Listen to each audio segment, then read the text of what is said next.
Everybody, I'd like to call to order a Board of Directors meeting of the Syracuse Industrial Development Agency. I will start by calling the roll call of the board. I'm Kathy Murphy. Ricky Brown. Ed Kinsey. I'm on this one, right? You are. Kirk Sonneborn. Steve Thompson. Otherwise, you get out for nothing. Proof of notice of this meeting was properly served, and we're going to start with our very first public hearing, which is 728 East Genesee Street. Eric. Okay, good morning, everyone. So notice of a public hearing. Notice is hereby given that a public hearing pursuant to Section 859-A of the New York State General Municipal Law will be held by the City of Syracuse Industrial Development Agency on the 20th day of June 2023, 30th day of June 2023 at 8:15 a.m. Local time at 233 East Washington Street in Common Council Chambers in City Hall in Syracuse, New York, in connection with the amendments to the following matter. 728 East Genesee Property Owner, LLC, or an entity to be formed by the amended application dated May 11th, 2023, seeking to amend a project previously undertaken by the agency, such that the project will now consist of the acquisition of an interest in approximately 0.98 acres of real property improved by a vacant two-story rotunda of approximately 23,000 square feet, and a one-story bank drive-through building, building number 2, located 728 East Genesee and Foreman Avenue in the city of Syracuse, New York. Including, the project will include the demolition of Building 2, the rehabilitation of Building 1 to accommodate a commercial or retail use, and the construction of approximately 185,700 square feet and a 12-story building. It was previously 134,230 square feet and an 11-story building. So as the board may recall, there was an addition building that was included, or a amendment to the project itself, to include approximately 129,230 square feet of residential space consisting of approximately 201 market rate units. Previously, that number was 191 units. Comprised of approximately 47 studio apartments. Previously, the number was 45. 49 one-bedroom apartments. Previously, that number was 50. And 105 two-bedroom apartments. That number was previously 96. And 7,000 square feet of residential amenity space, and that number was previously 3,660 square feet. To include, but not limited to, an on-site gym, a roof terrace, club room including kitchen facilities for residents' use for entertaining larger guest gatherings, and 1,100 square feet of commercial and retail space. Previously, that number was 1,340 square feet, as well as 37 on-site parking spaces. Previously, that number was 40. Collectively, the acquisition and the installation of the land and the facility of furniture, fixtures, inventory, and equipment, and the granting of certain financial assistance in the form of exemptions and from real estate property taxes, state and local sales and use and mortgage recording tax in accordance with Section 874 of the General Municipal Law. The appointment of the company or its designee as an agent of the agency in connection with the acquisition, construction, reconstruction, renovation, equipping, and completion of the project, and the lease of the land and the facility by the agency pursuant to a lease agreement and acquisition of an interest in the equipment pursuant to a bill of sale from the company to the agency, and the sublease of the project facility to the company pursuant to a sublease agreement. The company will be the initial owner or operator of the project facility. The agency will, at the above stated time and place, hear all persons with views with respects to the amendments of the original project as set forth above, and the proposed financial assistance to the company, the proposed owner/operator and location of the project facility, and the name of the project. A copy of the application filed by the company with the agency with respect to the project, including an analysis of the costs and benefits of the project, are available for public inspection during business hours at the office of the agency located at 201 East Washington Street, 6th floor, Syracuse, New York. One of the things just I want to note for the board and for members in the audience is that this meeting originally was scheduled to take place on the 20th of June. We did post a modification to that, and the fact that the meeting was being postponed and rescheduled for today and for this morning. So that was posted as part of CITA's website and all of our normal public posting processes. The final thing I do want to point out for the board as well is that in correspondence with the applicant, there has been a modification made to the actual applicant itself. So now the current applicant is 728 EGSU LLC. One of the things I will note is that ownership stake is the current owner of the property itself that is now the applicant. And one of the other things too is that the city of Syracuse has already has received applications from a planning and zoning perspective and for permitting. This same entity, the current ownership entity, was the same applicant on all of those projects for the documentation related to the permits. So did want to make note both for the public notice but also for the board, the change in the applicant, but all of the other details regarding the modification of the project have remained the same. Thank you, Eric. So understand, just as a reminder to the board and the public, this board entertained a public hearing and resolutions and approved the project originally about a year ago. We are holding a public hearing on the project as well as an expansion modification of the project. So really we're focused on the improved amended project, which I believe was roughly $65 million, is now an $85 to $88 million project. They have added a floor, etc. I'm sure there's someone here who can explain in better detail than me what the actual amended modifications are. But I just wanted everybody here, as well as the board, to remind us that we have entertained this project first about a year ago. As with all of our public hearings, we'll start, please, identifying yourself by name and address, and asking you to keep your comments concise and pertinent to the matter at hand. So we'll start with all those wishing to speak in favor of this project. Please step forward, state your name and address.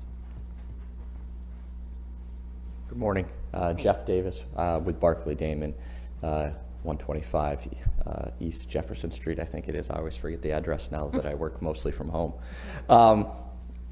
I represent the applicant here in this matter, so speaking in support, your recitation of the history is exactly correct. The underlying project was approved about a year ago. There were some modifications over the past year. Some of that consistent with the rezone Syracuse process.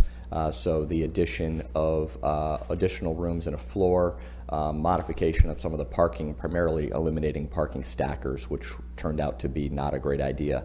As they did a more market study, they were more of a problem than anything. And so there is an increase in cost that is driven by, obviously, the addition of the additional floor, some more rooms, but mostly driven by materials. Price of materials continues to be a problem, and so that is reflected in the new pro forma that was provided with the increase in cost to bringing the total construction cost up to about $85 million. You're correct. Otherwise, I can answer any other questions that the board has, or the public has, but just wanted to speak in favor. Great, thank you, Jeff. Does anybody have questions at this time? We may ask you to come back, Jeff. I do. Go ahead, Richie. What was the original cost? I know it's $85 million now. What was the original estimate? $57.7 million was roughly the cost of the building improvements. If you know, the rotunda is going to remain there. The existing buildings around the rotunda will be removed, and then the structure will be built. So it went up from 57 to 85.6. And again, some of that is related to the elimination of the parking. Some of that is related to an additional floor, right? So they added another floor to the building, added 10 more units to the building, changed some of the configuration within the building as to what they were doing, some additional amenities, and then some of that's driven by cost. Okay. I believe that it's approved for 50,000 additional square feet. Is that correct? Roughly? Planning and everybody, the application is about 50,000 square feet. Right. Yep.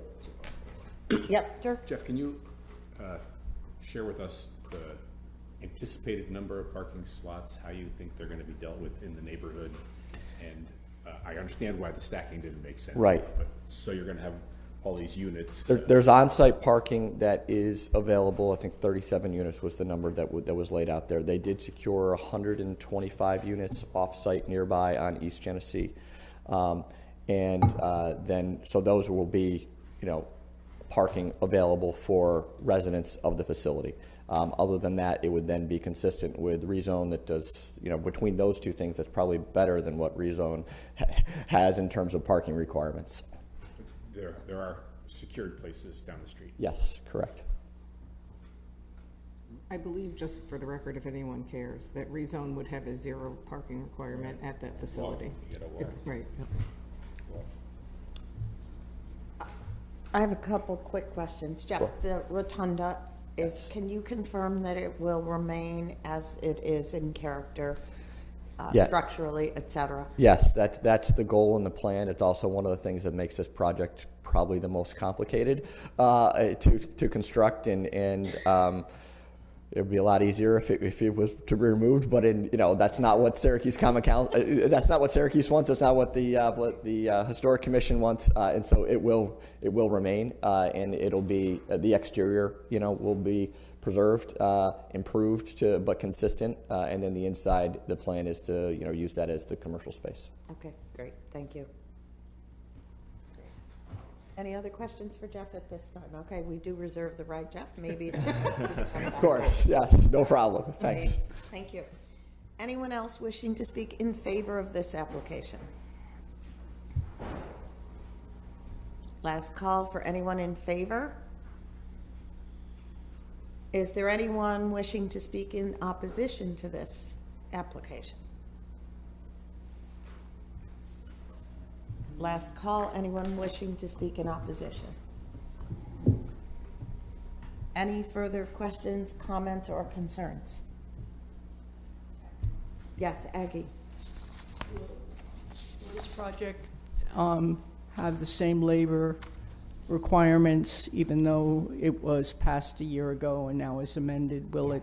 So let me, well, first it's Aggie Lane. I'm sorry. It's Aggie Lane, 340 Midland Ave. Thank you.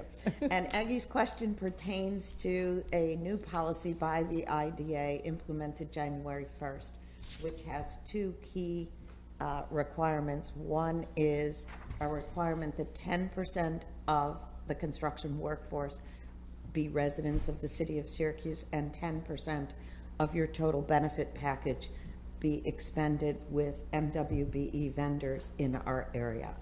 And both of those policies are in effect and will apply to this project. Yes. Any other further questions or comments? Hearing none, I will close the hearing. Thank you all very much. Next item on the agenda is approval of the minutes from our last meeting held May 16th, 2023. They were included in our packet. Are there any corrections, questions, comments? If not, is there a motion to approve the minutes? I'll make a motion. Motion made by Ricky. Second? Second, Ken. Thank you. All in favor, please say aye. Aye. Opposed, abstention, motion carries. First item on new business is the appointment of our new executive director. As you may or may not know, Judy Delaney, our former executive director, has retired effective June 1st after 20 plus years of great service to the city of Syracuse. And Eric Ennis, who is the Deputy Commissioner of Neighborhood and Business Development, will now take over as the Executive Director of the Syracuse Industrial Development Agency. We're delighted that Eric is going to be in that role. We wish Judy lots of good luck and fun on her next chapter. And we have a consent letter from the mayor approving of Eric's appointment as the Executive Director. If there's no objection to Eric's appointment, I would ask for a motion to approve. I'll make a motion. We don't want a speech first or anything like that? No, not yet. We've got a busy agenda here, so. Motion made by Ricky, and did I get a second? Second. Second, Dirk, thank you. All in favor, please say aye. Aye. Opposed, abstention, motion carried. Congratulations, I think, Eric. By the skin of your teeth, It was iffy there for a minute. Okay, next item on the agenda is the resolution package for 728 East Genesee Street, which we just heard the public hearing on. And as everyone knows, all of the amendments have been included in our packet and posted to our website. So we'll start, the revised cost-benefit analysis was posted to the website and included in our packet. We'll start with the amended inducement resolution. Sue. Good morning, everyone. So as we just heard at the public hearing, this project previously approved about a year ago has come back because of some changes they are making. In some ways not substantial, in some ways maybe, but they are adding about an additional 50,000 square feet to house another floor in the building for additional units. The apartments will go from 191 originally approved to 201. When we reviewed the supplemental application, we looked at it against seeker and determined that the amendments will not have any significant impact on the environment and no further review under seeker is required. What the resolution is seeking is the authority to amend the agency agreement, which was previously executed by the parties. It is the agreement that is always attached to your inducement resolutions that governs the relationship between the parties from the time you induce until the time you close. We have one that is signed, but it was signed by the prior applicant, so we're asking to amend that and have the new applicant execute that with you. We are seeking the authority to increase the state and local sales and use tax to an amount not to exceed 2.6 million, mortgage recording tax in the approximate amount of 354,000, and to approve the undertaking of the project as amended. Thank you, Sue. Questions, comments, concerns?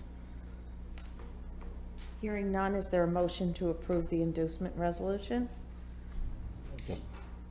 Motion made by Ken. Second. Second by Ricky. Thank you. Last call for questions or comments. All in favor, please say aye. Aye. Opposed, abstentions, motion carries. Next item is, yes, amended pilot. Yep. You ready? I'm ready, that's what I was gonna say. Okay. The amended pilot resolution. So, again, you previously approved entering into a pilot agreement with the project, but this amendment updates the schedule that was approved previously to account for the increase in the assessed value as a result of the changes to the project. It is still a 15-year pilot. It was a 15-year pilot, but it increases the total amount of payments over the course of time from what was $6.1 million to $11.4 million approximately. So it's an increased benefit to the city because the improvements will increase the value at completion. So with that, we are asking for approval of this amended pilot schedule. Any questions? The pilot starts, Not July 1, 2024. Yes. Well, it starts, it is based off the date that you close. So Oh, once right. we close, Right. then it will go into effect upon the next taxable status date. So Right. I don't want to give you a date because it's triggered by closing and. And a reminder that the applicant continues to pay current assessed value taxes. Correct. At all times. 100%. Right. Any other questions, comments? Hearing none is, oh, sorry. I move the resolution. Oh, thank you, Derek. Is there a second? Second. Steve, I'll take this time. All in favor, please say aye. Aye. Opposed? Abstentions? Motion carries. Final action is amended final resolution, which I don't even know what that is. Do I? This is a resolution authorizing the board to execute and deliver all necessary lease transactional documents to confer the financial assistance that was given to the project. Thank you, It sir. it authorizes staff to act on our behalf?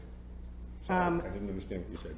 It authorizes the agency to, but in the resolution, you are specifically authorizing the chair, the vice chair, or your executive director to be the signatory on the necessary documents. Questions, comments? I move the Motion. final resolution. Thank you, Derek. Timing Second. is just off, isn't it? I'm not quite getting it right. Second. Second, Ricky. All in favor, please say aye. Aye. Opposed, abstention, motion carries. Thank you all very much. Thank you, Jeff. Jeff. Good luck. Tell Kevin he owes you. Yeah, he certainly does. Next item on the agenda is North Side Genesee Associates. Sue. Yes. Before I get to the resolution, I thought I would let Eric present the executive summary because this is the first time this matter is coming before the board. Okay, Correct. thank you. All right, so this is a new project application that is being presented before the IDA. The project itself is located on the 1200 and 1300 block of East Genesee Street. Includes approximately 13 total parcels, both fronting East Genesee Street as well as Ashworth Place. The project itself, the proposal is to construct approximately 286,000 square feet of a 5-story mixed-use, mixed-income development with one level of structured parking. The proposed project will consist of approximately 286 apartments, and it is currently anticipated the project will include 77 studio apartments, 70 one-bedroom, and 139 two-bedroom. In addition to the apartments, the project will consist of retail spaces, amenity spaces, and underground parking with approximately 143 spaces in total. And now, due to the mixed income project, as well as with additional inflationary costs that we have seen in recent months over the past year, in building materials and increasing, the applicant is seeking mortgage recording, sales and use tax, as well as a pilot through the standard UTEP for the development of the project. The cost is projected. The total cost of the project is approximately $83,058,643. Benefits requested from the agency and the exemptions are approximately $434,000 for mortgage recording tax, sales and use tax of $3,225,600, and a 15-year priority commercial and residential pilot. Now, that value has yet to be determined, but will be determined as we approach if the project is ultimately proceeds to the next stage with our meeting next month. That provides an overview of the project itself. There is a series of structures that would be demolished to clear and make way for the development itself. But again, this is a new project application that is being brought before SITA. The other thing I will mention, again, I talked about the affordable component that is included. This is also going to be consistent with Rezone Syracuse. 12% of the total units will be affordable in meeting that threshold of affordability that's included within Rezone. And the last point I will make is that the project is going through all of the necessary approvals through city permitting and zoning as well, and has recently received the approvals for the project to move forward from a permitting perspective. And we do have a representative as well from the project team ultimately, but I'll turn it back over to Sue. Hey, Eric, have all the properties been acquired that they need? Correct, yeah. What is the cross street? I can't visualize where it is. Yes, right? Ashworth. Drugstore. The drugstore. Correct, yeah, just before Pine you Street. hit that. It would be Pine. Pine, right. So I just want to make one minor correction, and Eric would not have known this. I just confirmed it with council this morning. There is a slight change in the mix component. So what is in the resolution and in Eric's summary, the total number of units remains the same. It's 286, but they're going to have 87 studios. We had it at 77, so that goes up 10, and the one-bedrooms are going down by 10. So it's 61 bedroom units and 87 studio apartments. And that change is consistent with what is going before the Planning Commission. 87 studios, 61 bedroom. 139 two-bedrooms, but that didn't change. Right. And the total number of unit is the same at 286. And the new numbers in front of planning. The new number is in front of Okay. planning. Is that gonna be on Genesee or S? So the building itself will front Genesee, but it is incorporating a majority of the block. So the building itself will go back to Ashworth. One of the other things from the design, as I understand it, is that parking, the intent is to have the parking be accessible on Ashworth so that that's not as directly fronting Genesee itself. Mr. Trasher, good morning. Good evening. Morning. Morning. Evening Oh, for wow. me. James Trasher, CHA, Wendy Luno from Costello, Cooney and Furon is here. So 300 South State Street, Suite 600, One Park Place, whatever you want to classify it as. So going to Eric's statement, so I'll just redefine some stuff. We have received Planning Commission approval previously, so we were all approved prior to rezone Syracuse. We came in with the affordable component prior to the city's adoption of that component. So, you know, that's just one thing for the applicant that I wanted to note, but we are consistent with what rezone Syracuse will offer. We pretty much run the block, other than the corner parcels here. Pine Street is here, Genesee, Ashworth Place. Access to our parking garage is off of Ashworth. From a rendering perspective, it's broken up as the Planning Commission would like to see. So you have different articulation along the road. We've received all the necessary approvals from the city. We're waiting for an intake meeting for the building permit. So we requested that the other day. Our hope is to break ground mid-August, you know, with demo, and then start site work and, you know, be prepared for residents in 18 plus or minus months. So Wendy's here with other information if there's questions prior to scheduling a hearing on this. I have a question, James. So has planning approved the change in number of apartments? That was the number that they had. They So start, okay, all right, I got it. Never Yeah, mind. so when we initially started this, we were running the site of applications parallel with our planning board applications. You know, there were some changes, you know, we rescinded our application, and when it came in, the unit mix didn't get between our office and the developer's office and the Got it. legal team. So that's why the little typo in the application. Understood. Where's the Rite Aid, for my perspective here? The other side of the street, other side, this is Pine? Yeah, this is Pine right here. You're right there. With me, it's that corner. Pine, How many- Ashworth, Genesee. How many structures on Genesee Street are going to be demolished? All but the stuff on the corner. So I think there's 13 different tax parcels. So all the units are being demolished. You know, I don't want to say the exact number, so it's 13 plus or minus. So pre-demo surveys, you know, all that work has been completed and is The ready. applicant currently owns all those parcels. Correct. Yep, and I'll just use for knowledge, you know, the corner of Pine and Ashworth is now under contract as well when we're going through the approval. This is one that the developers, you know, the development team has owned this property for a number of years, similar development team that did 505 Walnut.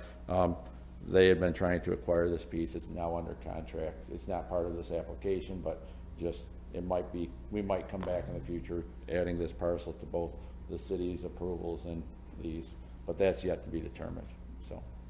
Given the proximity to the university, will the marketing be reserved for student housing, or is this going to be opened up to the public in general? This and the entire amenity package is an apartment project, so it's not like the other projects that my office has been involved with stuff that's more catered to students. This, you know, in the unit mix, studios 1s and 2s is, you know, meant for the young professionals, people up at the hospitals, you know, hopefully folks that come in for new opportunities with Micron, et cetera. So giving urban living for a lot of these folks that are going to tech schools in Georgia Tech, MIT, those places, you know, you put them in an urban area versus, you know, the town of Clay, town of Cicero type of scenario.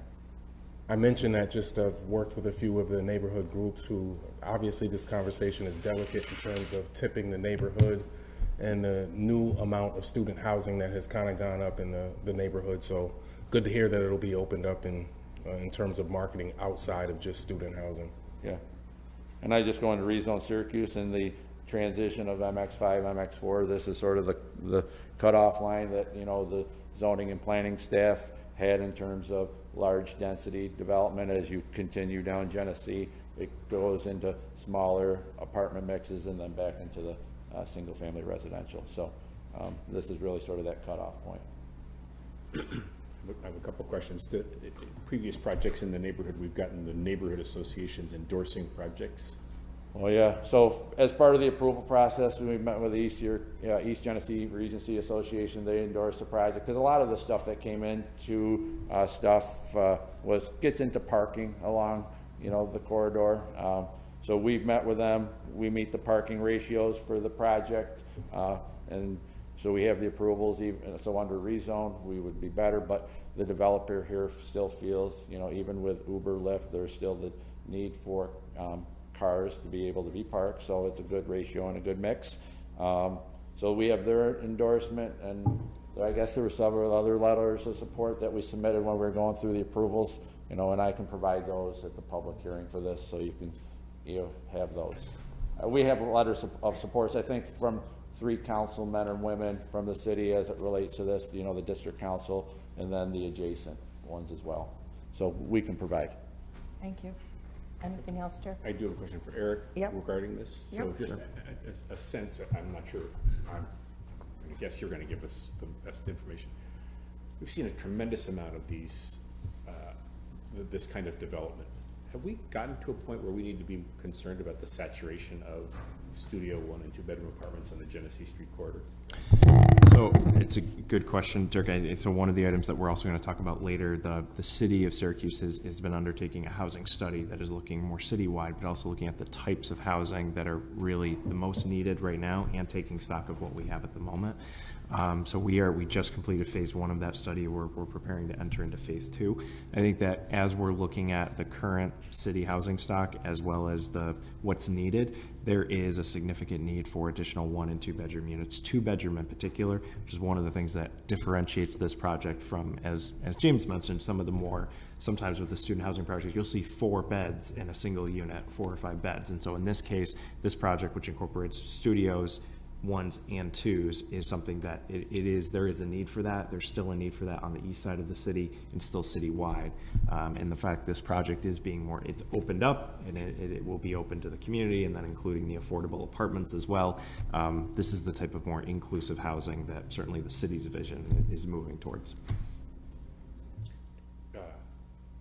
I would love to know how that study progresses, particularly as we may be talking about, if not this one, certainly other projects displacing or replacing students or university folk who are living in the neighborhood, but in 1, 2, 3, 4, 5 unit buildings up in the neighborhoods, shifting into quality home like this, as opposed to maybe where that's housing shortage may be, which might be in a different neighborhood like south and west and in the shadow of the new 81 and all those things. Sure.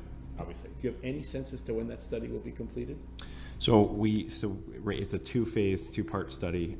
Phase 1 has been completed, which was really taking a citywide stock and analysis of the current city housing stock. The direction that we're moving into now is actually beginning to make formal recommendations, policy thoughts. CITA, the intent is for CITA to be a part of that analysis as well, thinking through projects both that maybe we've induced and been a part of in the past, but also the direction that we're going. I think with East Genesee Street, we know there's significant demands, and it's one of the things that I think the market's reflecting, but as well it is showing, as we prepare and looking at the investments on the horizon, the opportunity for population and people coming into the communities, in addition to creating more quality, affordable, and market rate housing throughout the city. So the intent of this study, why we're undertaking the study at the city level, is to be better, even more prepared for these types of requests that are coming before the city or the IDA. Thanks. Questions? I just want to remind everybody, first of all, this project also falls under our new policy effective January 1st of local hire on the construction side and compliance with our MWBE 10% expend of area vendors for the project.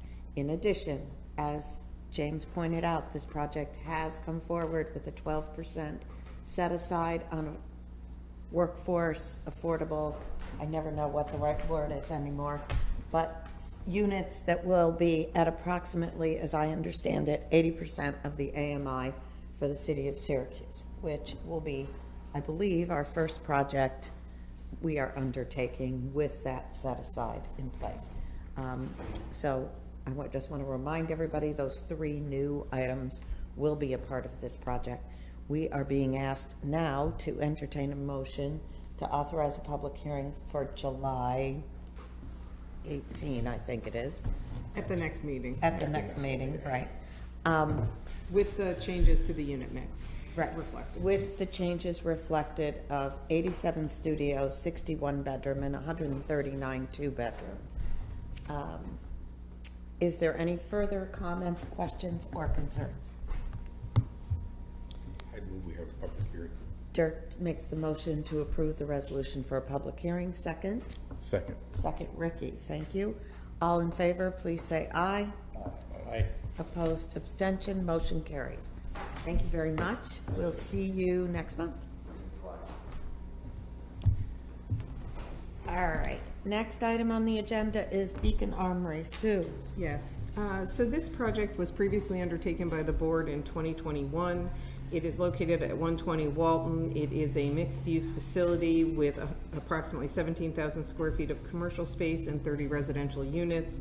At the time that we closed on this transaction, we participated in a first mortgage along with the company, and the company is coming back to us with two requests. One, to modify the existing first mortgage just to increase the interest-only period that the lender has offered them.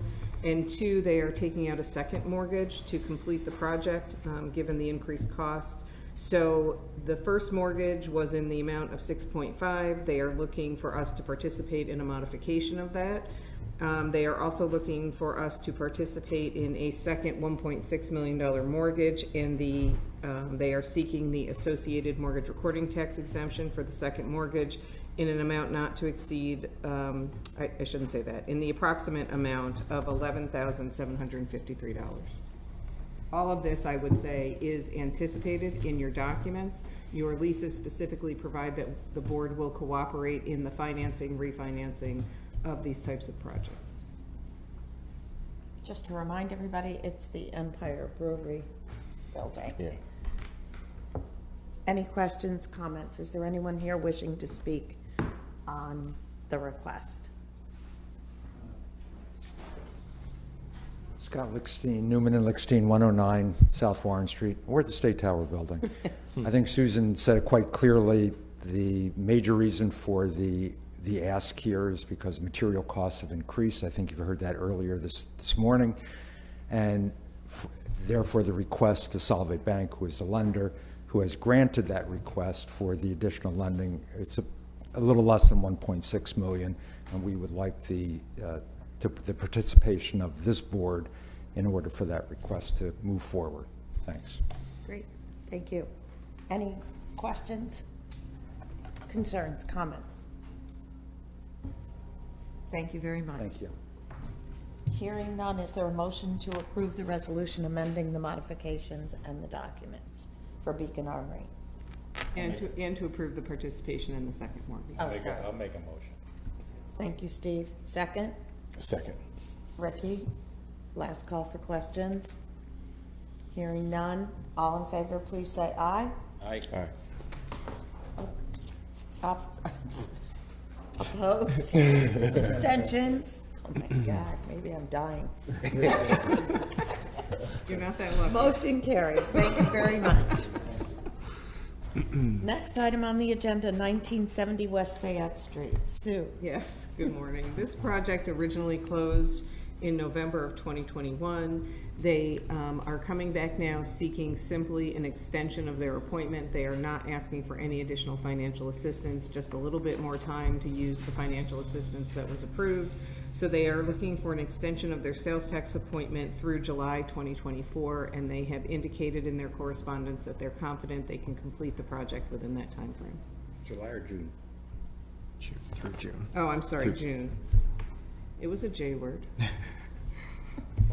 It's early end of Friday. I mean, thank you. We're not on Tuesday, we're not in our Tuesday mode. Let's say July 2024. Just a reminder, this is the Strathmore Paint Project, that property. Oh, okay. Yeah. Yeah. Which we approved, as Sue said previously. Yeah. So is there any question, comments, or concern? Yes? It is July 1, 2024. Their correspondence says that. Okay. So- So We will So the agenda correct, is Well, my resolution, it matches the request in the correspondence. yeah, it's the agenda was off by a day. Okay.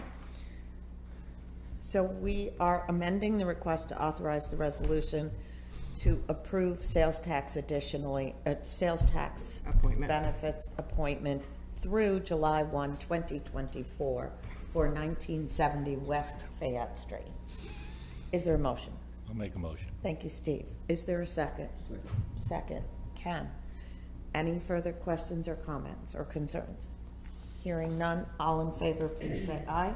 Aye. All right. Opposed, abstention, motion carries. Thank you. I went by there the other day, it really looks, you've got a few places in there and you're, We do. yeah. Good tenants open. Unfortunately, all the improvements thus far have been on the inside. The outside, it doesn't look like much happening. There's a lot going on the inside. That's good. I looked at, yeah. Good luck. Great. Thank you very much. Great. You're welcome. Next item on the agenda, Syracuse Housing Study, Phase 2. So in your agenda, Good, yeah. okay. it's In your necessity agenda adds up. is a resolution.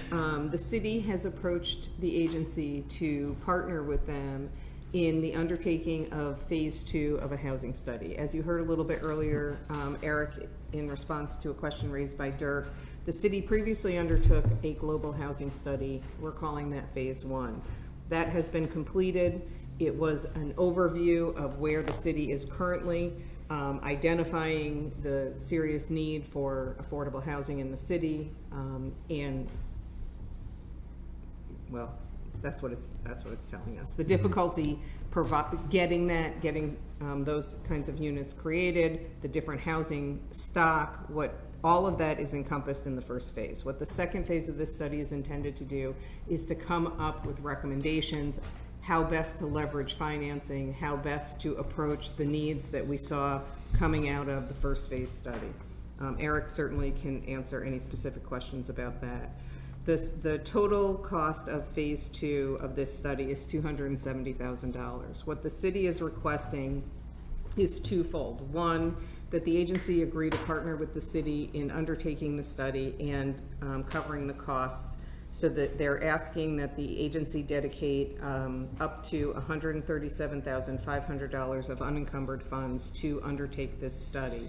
And second, that the agency, through its executive director or another appointee, participate in a steering committee, which will be appointed by the mayor, to work through the Phase 2 and then make recommendations back to the administration in terms of how to implement the recommendations coming out of the Phase 2 study.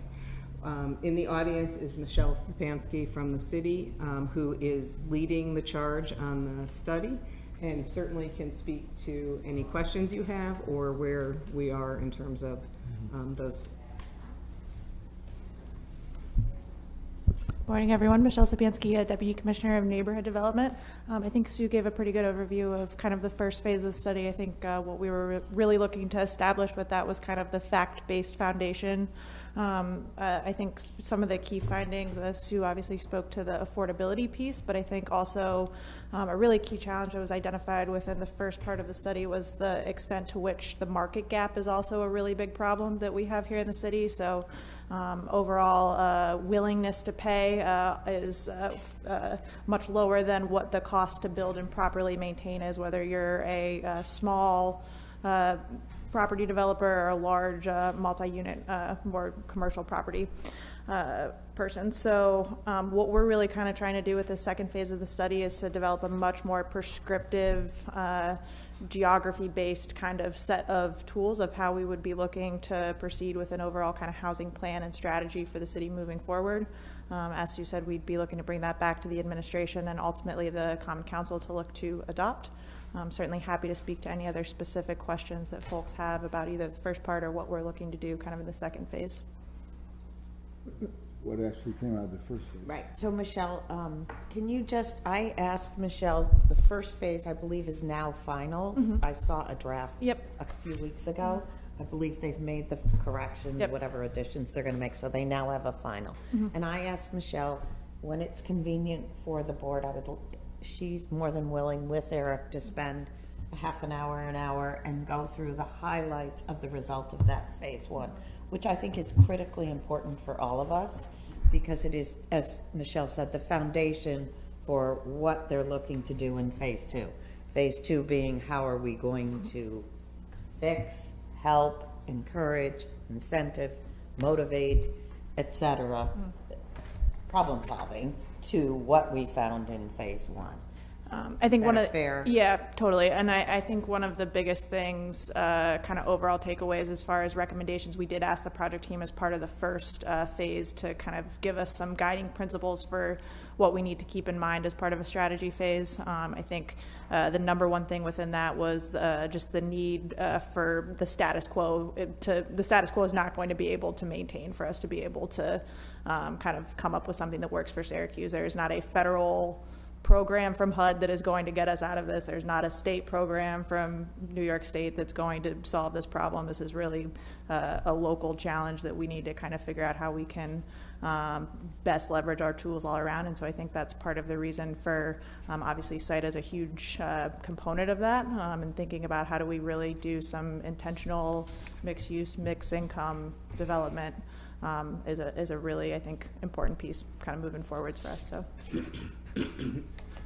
Michelle, although what you're talking about is specific to our community, we know generally that half the country is in the same, half of the cities in the country are dealing with similar kinds of housing issues.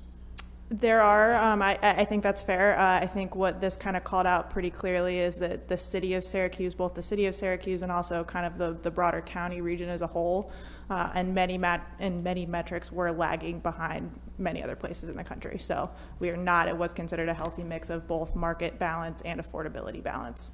Are there things that you and the team can learn from work that's been done in other communities that's phase two? Yeah, that's a great question. So the project team that we're working with at CZB LLC, they're a firm that's based in Maine, but it's a really small consulting firm. Most of their folks that are on staff are from Rust Belt cities, very similar to Syracuse, a lot of them in the upstate New York area. They've done a ton of work in Buffalo, Rochester, Cleveland, Des Moines, Baltimore, any of the places that have a similar kind of post-industrial challenges and that we see here.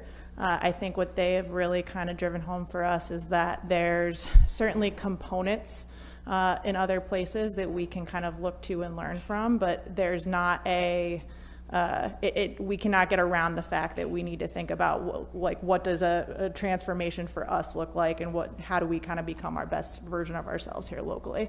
I think some of the examples that they've given us, there's very different political factors that kind of have laid the groundwork that some of those other communities might be dealing with. There's very different just demographic challenges, different size issues. So there's not a kind of copy paste something that we can look at really. And the $275,000, is that a fee that goes to a That's the outside total. firm? That's the total cost for the project. It's about the same price that we paid for the first phase of the project. The project team is made up of about 6 staff members. Overall scope within this project is a lot more kind of in-person, intensive, collaborative work that we're getting. One of the people that's on the project team actually is Alan Malik, who, if you're familiar with him, he's probably one of the most premier experts in the country around looking at kind of development in post-industrial cities and small mid-markets like Syracuse. I'm not clear though, Michelle. The $275 Yes. is going to be paid to the outside firm. Correct. It's a local steering committee. Yes. Which you lead or are a significant part of. That will sort of work with, oversee. Yep. So the role of that steering committee is basically to kind of do a kind of collaborative design process and really shape what the recommended strategy looks like that we would then be bringing forward to the administration and then to the Common Council. And I keep asking questions, I'm okay? It's all right, yeah.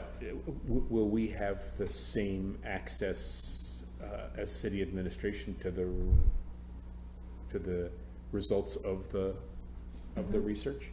present it to Absolutely. us. If we're paying for half, are we gonna have? Absolutely, yes, Even if yeah, we didn't would, pay for it, we would. yeah, no, and so, yeah, we had multiple. Michelle's really good yeah, at her yeah, job. yeah. Eric and Kathy were both very involved in the working groups that happened, and for the first part of the study, we would certainly be looking for at least 1 to 2 members of CITA to participate within the steering committee for this upcoming phase, and certainly any other additional back-end data that you're looking for, happy to provide that as it unfolds. Just I'm sorry, Ricky, a quick update on the timeline for just for the board. Yeah, so we presented a request to the Common Council to authorize us to enter into an agreement for the second phase of the study for the voting session that will be held this upcoming Monday.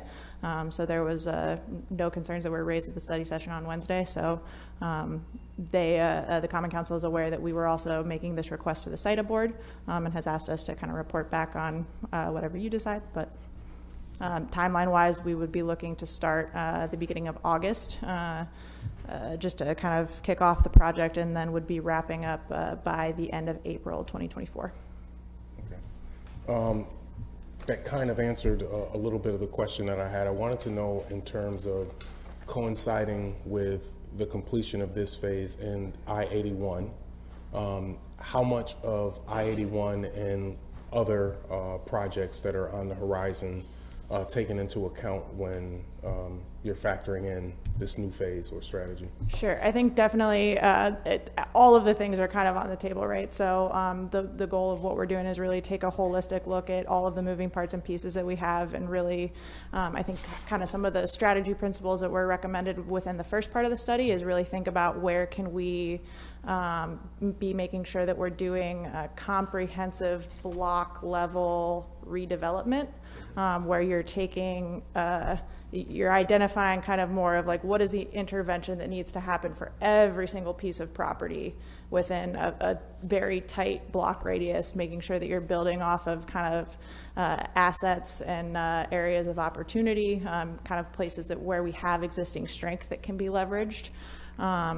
So I think a lot of, like, I guess I don't want to kind of skirt around the question, but I think a lot of kind of where those kind of specific, where we would be looking to make recommendations around specific locations that are going to be, that we would like to kind of move forward with, a lot of that work is going to come out of the steering committee. So it's not going to be something that like I, Michelle Sapansky, am going to decide. So I think that leads into my second question. There's obviously several areas around the city of concern for me, just in terms of being able to identify the epicenter of where some of the housing issues that we have. Primarily, I worked on the near west side yesterday. I know demographically we can identify that some areas within that zip code are poorer than Haiti, as a matter of fact. So when I look at the overall condition, lead remediation, abatement, all the other things that are going to be contingent upon this being successful and being able to eradicate some of those things. Also, the limitation of development opportunities on the south side, for example, because of the amount of land controlled by eds and meds, not-for-profits, and so on and so forth. Has all of that factored into a starting point, if you will? I know that you said that the steering committee is going to make the recommendations in terms of potentially where to start.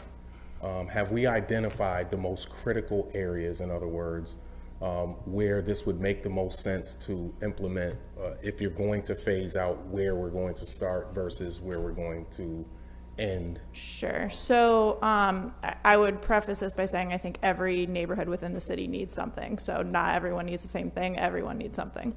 The study identified kind of 5 neighborhood sub-market types, kind of based on relative strength to weakness, based on kind of all the factors that you mentioned: demographics, occupancy, overall kind of distress of the housing conditions. We conducted a survey of every single residential structure in the city and scored it on a scale of 1 to 5, 1 being the best, 5 being the worst.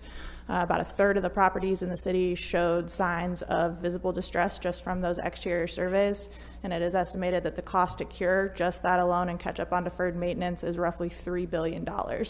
That is excluding the very, very best of the residential properties as well as the very, very worst.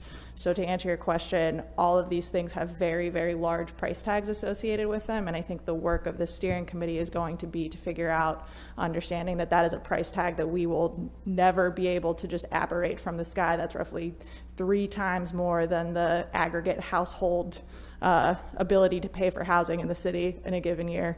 How do we kind of be very intentional and very strategic about how those dollars, where we're investing, so that we make sure that we're really doing the kind of comprehensive, equitable development that we kind of need to do as a city. So. Okay, it for me. I think that just one thing I would add to, so I mean, we're coming off just days from adopting rezone at the city level, and I think the timing of this with the understanding the land use patterns of what the city should be moving towards, how it impacts neighborhoods like the ones you're referencing, and then the ability, the resources, and where we prioritize and how you make the best use of those dollars and maximize it. I mean, that's really what this study is all about. Having been a part of the process, and Michelle and I are counterparts as part of neighborhood and business development, and Judy was also directly involved previously with the work groups.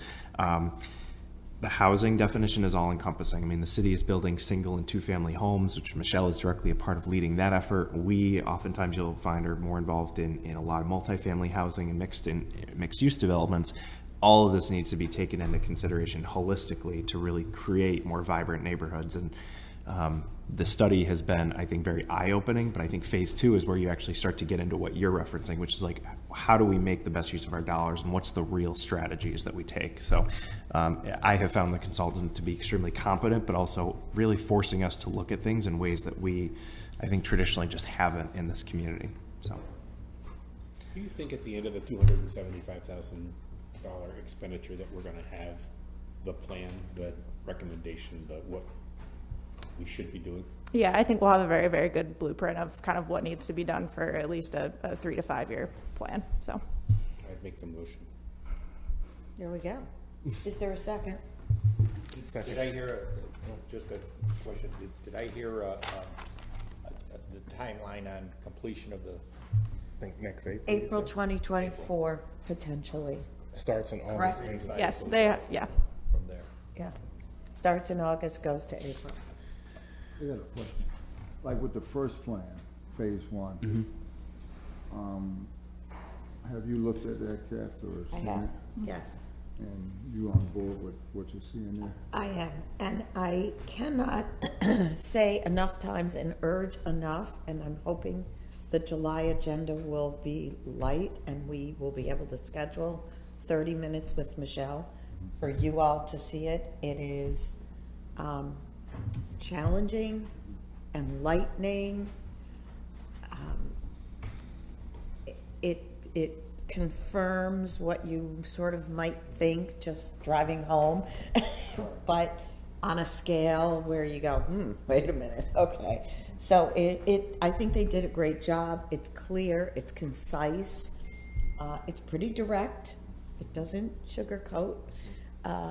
So yes, I think it was a very valuable first phase. I think it gives a very strong foundational, as Michelle said, picture for like, okay, you could fix all of this with $3 to $5 billion. If wishes were fishes, you know? And it's not. So what is your next platform? What's the next way to start to actually transform and make a difference that will extend into next generations, not just tomorrow, but a long-term solution? So I think, yes, it's very good. Okay. But I'm hopeful. It's hard. I feel badly that you all haven't seen it. It's hard to talk about phase 2 without knowing what you've seen in phase 1. Exactly. I mean, asking for this type of money, I mean. Yep. Personally, I like to know what I'm giving money to and have an idea of what's already in the first phase. Right. But if you, I mean, I trust your judgment. If you say it's good, then.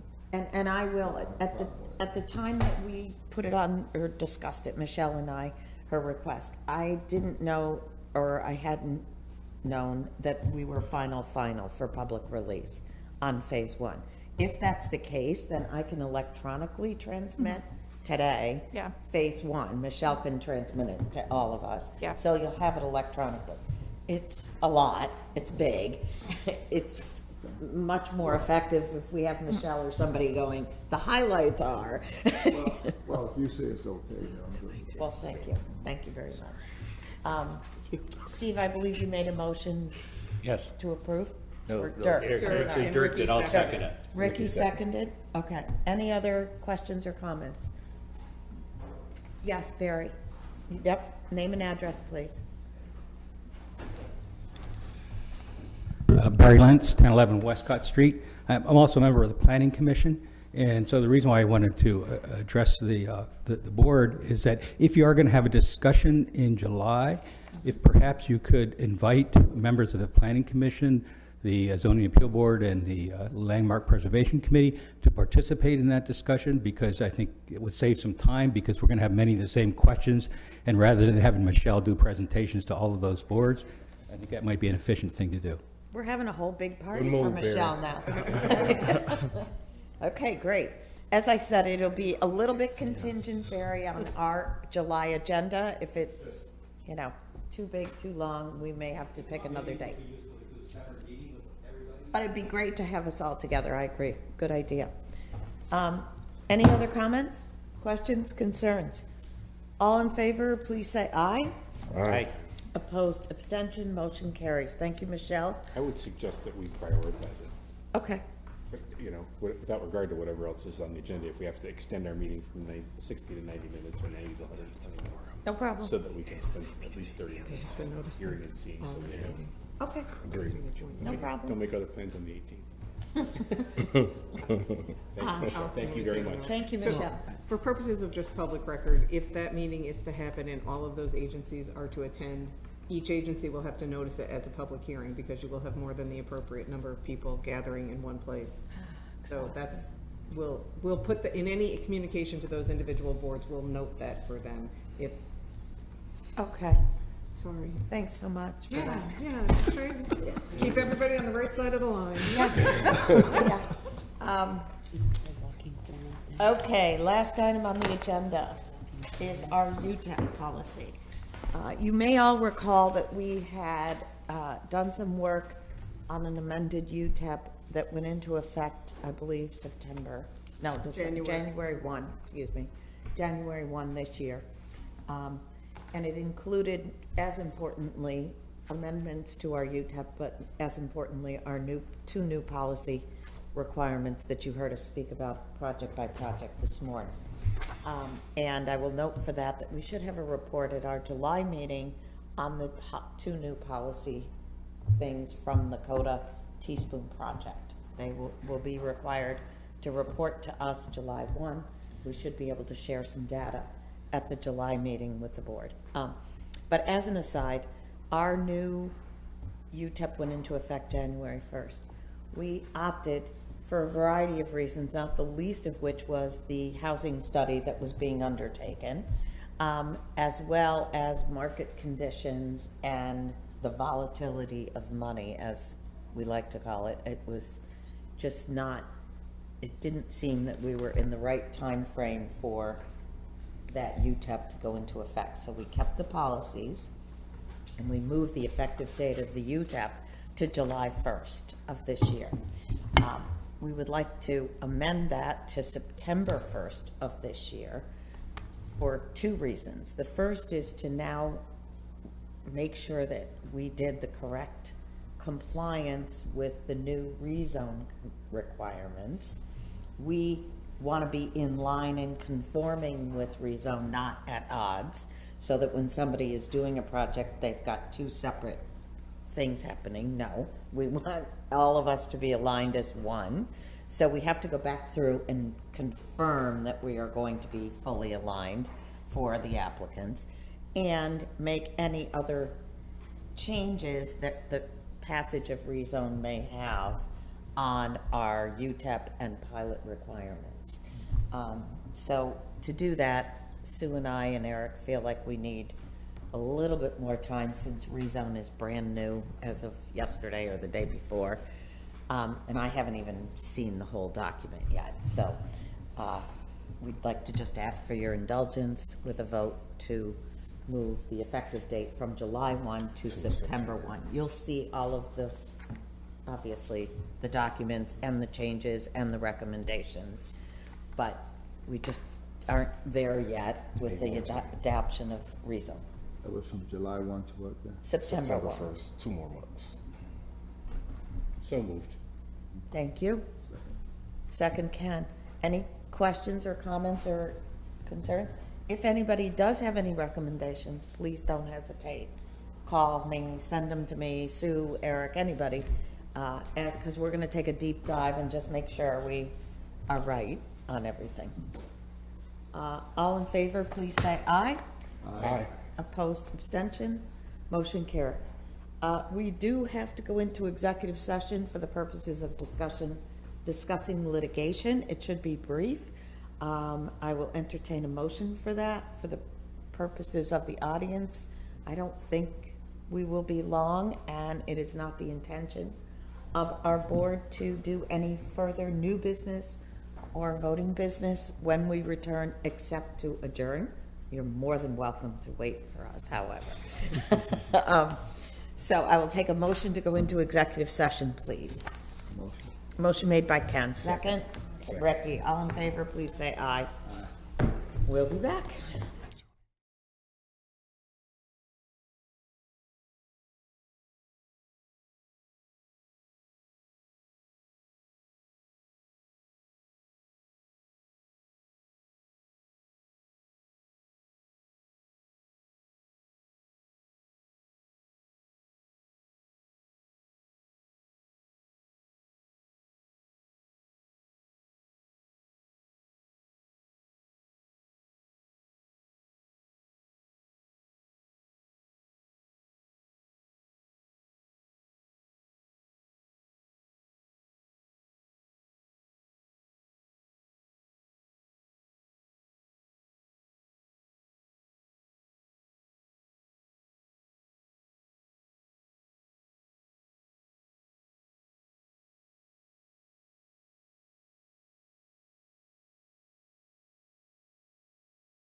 business? Any further questions or comments, or is there a motion to adjourn? Make a motion. Thank you, Ricky. Second. Oh, I'll second. I don't want to fail for lack of a second. Thank you, Dirk. All in favor, please say aye. Kathy, Opposed, abstention, motion carries. Thank you all very much. Thanks for the 7 o'clock wake up too. You're welcome. Thank you. Have a great 4th of July. You as well. Happy